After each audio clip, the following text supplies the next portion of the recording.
chisel back for my repairs that I'm going to make.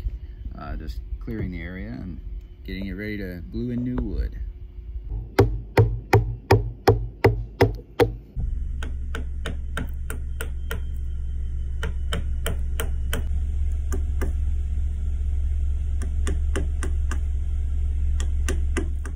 There's a lot of people out there, I think, that would have done this job with a router, right? Or they do a lot of this with a router because it's so much faster. But the fact is, the chisel is the basis of most woodworking. Like, if you can't use a chisel, you don't need to do any woodworking. That's the first thing. Second thing, to me, yeah, it takes longer, but that's kind of why I do it, right? It's relaxing, it's peace, it's like my meditation. But besides that, if I use the chisel, I can see what's happening as it's happening, right? If I am chiseling through solid wood and then it ends up being rotten, I'll see it immediately here. And I know where to dig more. I'm not wasting time with the router. Plus, it's a lot cheaper to maintain this than buying router bits and all kinds of stuff. And I also don't know if there's any other nails or nail hunks or anything in there. I hate to ding this up, but I can reprofile and resharpen an edge on my chisel easier than I can a carbide router bit. I'm just gonna keep digging until I get back to decent wood. See, it's not, that's already solid wood there. So I mean, it's barely 1/8 of an inch. Now, this is a good pocket, but it's not that bad. I mean, you see this? I mean, there's still a ton of good wood there. It's not enough for me to remove this. Not yet.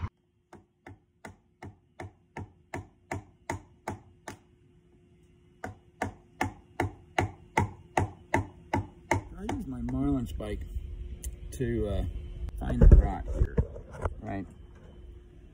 And what I do is I'll go in and I'll create a line, see? And I'll keep probing back until it doesn't go in anymore. So right there. And then I know what to chisel after the fact. Marlin spike, #1 rock tool.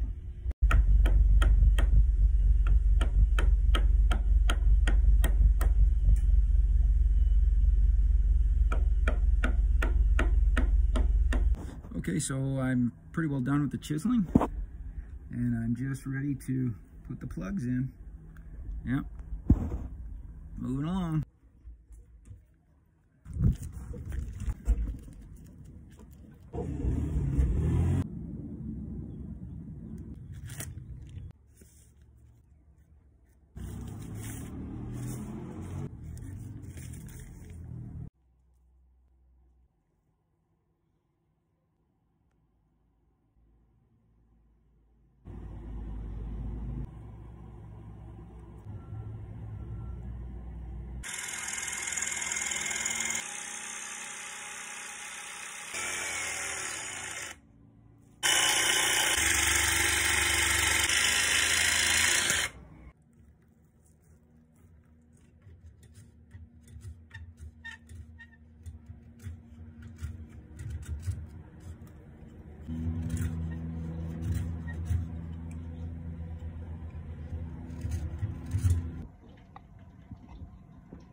Just been trimming this with the plane and some chisels. Here's my final fitment. Let's go see if it fits.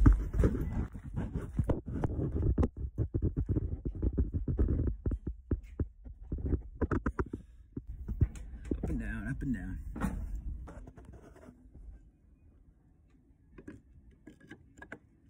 Yep, good fit to me. Awesome. On to the next one.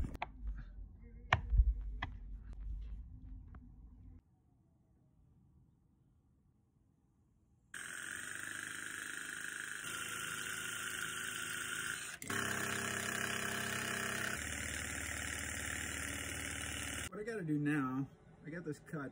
This goes in the bottom part of the frame there. When I'm chiseling away the rod, I'm only removing the rod. I'm trying to keep as much of the wood in the frame as possible. So because of that, there's a curve, right? I don't want to chisel away the rest of that to match the curve. That doesn't make sense. I'll lose too much material on the actual frame. So we have to shape this. So I've marked it. I'm going to pull 1/4 of an inch out of it, and then we're going to curve it up here. So that way it just goes in and fits tight. We just want to go down 1/4 of an inch.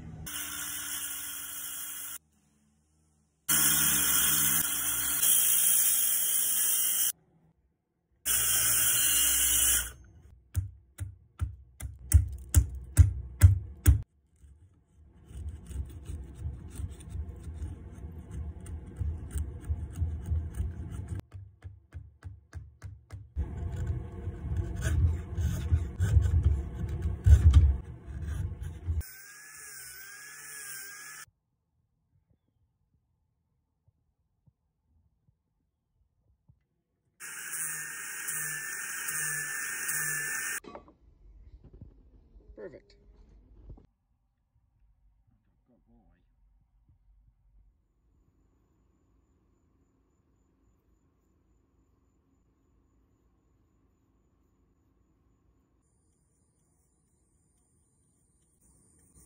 Got to paint both the surface and what you're gluing in. First, make sure the surface is well saturated so it makes a good bond. Otherwise, you could get a glue-starved joint and that won't stick.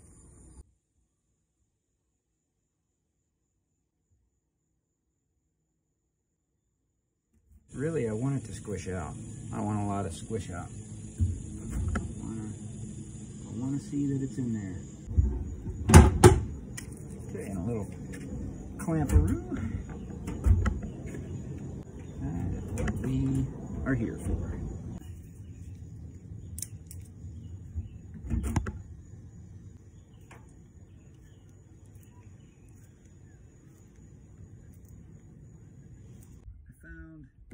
This frame section to be rotten. It's pretty bad.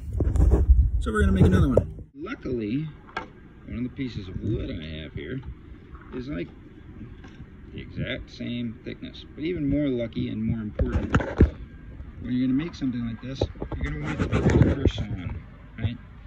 So scrape back a little bit of the grain, the end grain here, to see which direction it's going. You want the end grain to be going like this. You want it quarter sawn. That'll mean that it's more dimensionally stable and won't warp or twist, which I'll make a video on the difference between quarter sawn and plain sawn and rift sawn. But so this was pretty lucky. I lucked out.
One of the things that we got to do is we got to paint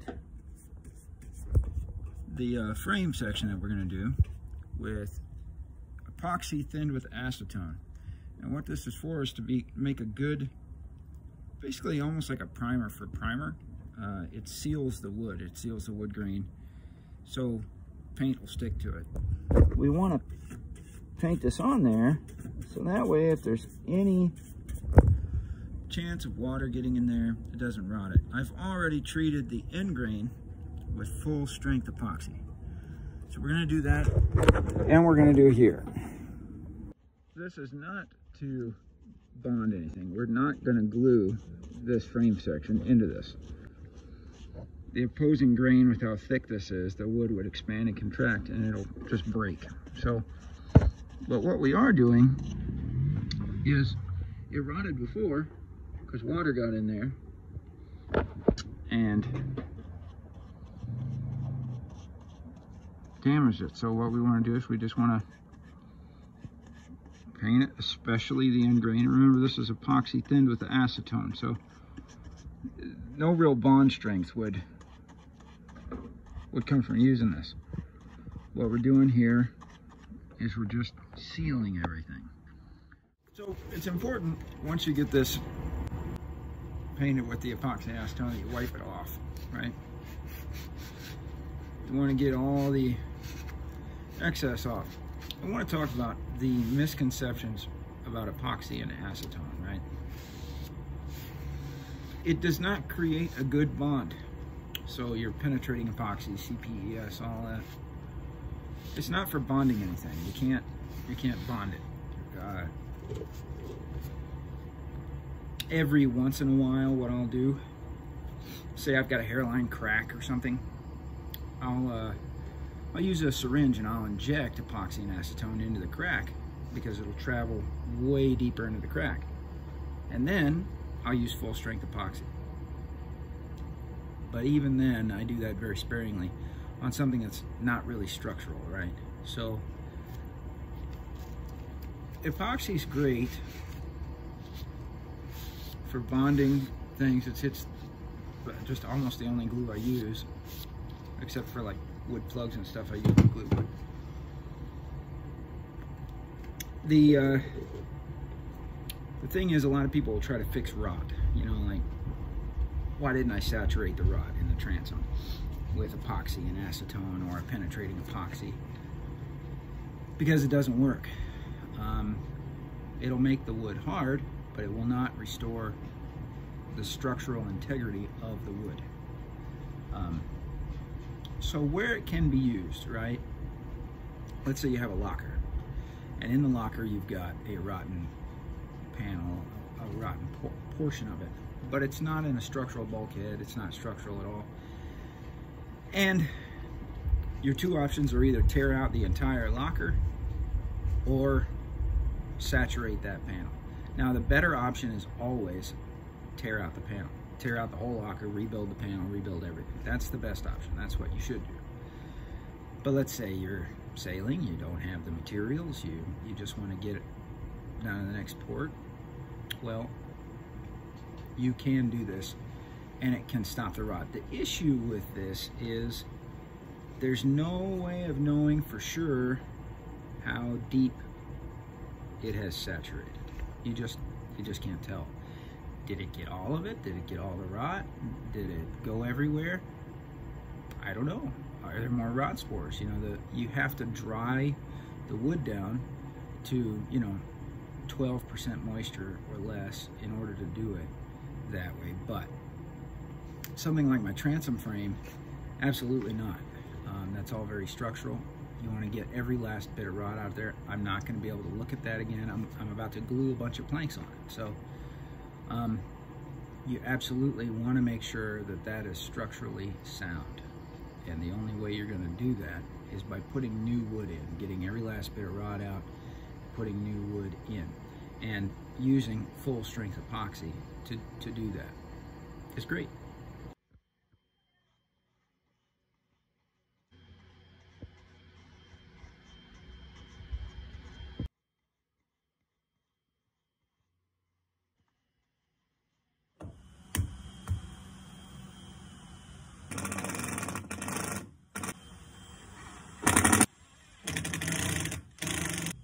Check out what some guy just gave me here at the yard. Bronze chocks with cleats. I've actually been looking for these. I was gonna buy some, This could be my midship chalk. Put the line through. Bronze. That's awesome. Yeah, very, very cool. This made my day.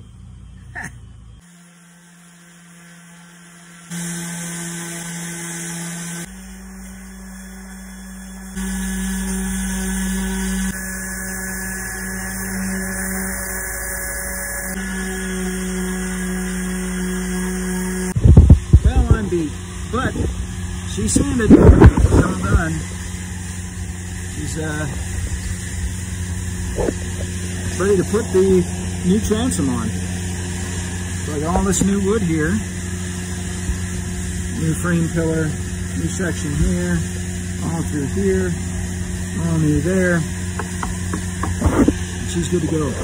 So yeah, next step, put the transom on.